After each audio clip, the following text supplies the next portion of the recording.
Dans cette vidéo, je vous présente un pack de 6 diagrammes animés horizontaux que vous allez pouvoir ajouter très facilement sur Final Cut et Apple Motion. Vous allez voir que c'est très simple d'utilisation et très paramétrable.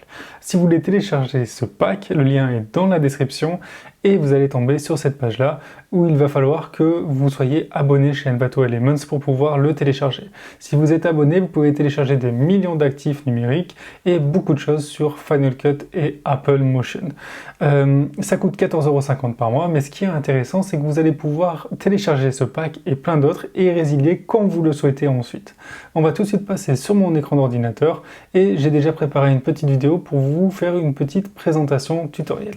Donc voici la vidéo que j'ai préparée. Ici, je clique sur titre et j'ai déjà importé le pack qui est ici, Sample Horizontal, et voilà, j'ai mes 6 effets. Par exemple, je peux prendre, on va dire celui-ci, et faire un glisser-déposer à l'endroit où je souhaite sur la vidéo, et automatiquement, quand j'appuie sur Play, eh bien, j'ai l'animation qui se lance. Alors c'est un peu saccadé, tout simplement parce que mon ordinateur rame un peu. Mais sinon, ça donne plutôt ce genre de choses. Voilà. Ensuite, du coup, je peux tout modifier dessus. Donc si je clique dessus et je vais dans texte, je peux enlever l'animation de démarrage, enlever l'animation de fin.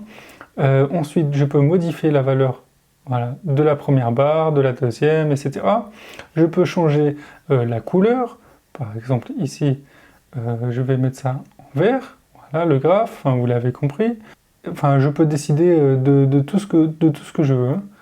Voilà, la taille, etc. Je peux changer donc le texte aussi. Donc le texte, en double-cliquant par exemple sur horizontal infographique, je vais pouvoir marquer mon infographie par exemple.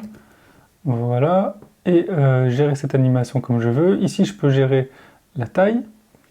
Donc voilà, je peux gérer la position aussi, où je souhaite. Et comme vous l'avez vu, par défaut, ça met une opacité sur le fond. Si je vais tout à fait en bas, j'ai Background Blur, qui signifie le flou de fond.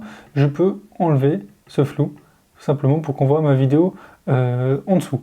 Alors ma vidéo, je peux aussi changer sa couleur. Par exemple, je peux faire quelque chose de plus foncé pour qu'on la voit toujours, mais pas en flou, et qu'on voit mon diagramme. Donc après, je peux aussi gérer la couleur de mon diagramme. Donc voilà ce qu'on peut faire avec ça. Je vais vous montrer un autre exemple, tout simplement, cette barre horizontale par exemple. Voilà, c'est pas mal aussi avec le flou, hein. Ça fait un effet de chargement. Donc comme je vous l'ai dit tout à l'heure, donc enlever l'animation de début, de fin, etc. On peut décider de ce qu'on souhaite, hein. Si je souhaite changer la couleur, hop là, voilà, par exemple, je peux le mettre en vert, ça fait style barre de chargement. Et ici, je peux faire un petit effet sympa, chargement, etc. par exemple. Après, si vous voulez plus de choses en tant que diagramme, hop, il y a ce qu'il faut, hein. Donc par exemple, celui-ci, voilà, pareil avec le chargement à l'intérieur qui est aussi intéressant. Je vous montre un autre exemple. Paf, je vais enlever celui-ci.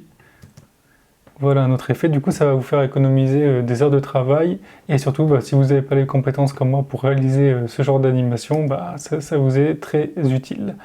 Voilà, j'espère que cette trouvaille vous a été utile et j'espère vous revoir bientôt. Si vous avez des questions, n'hésitez pas à me les poser dans l'espace commentaire et le lien est toujours téléchargeable dans la description. À bientôt!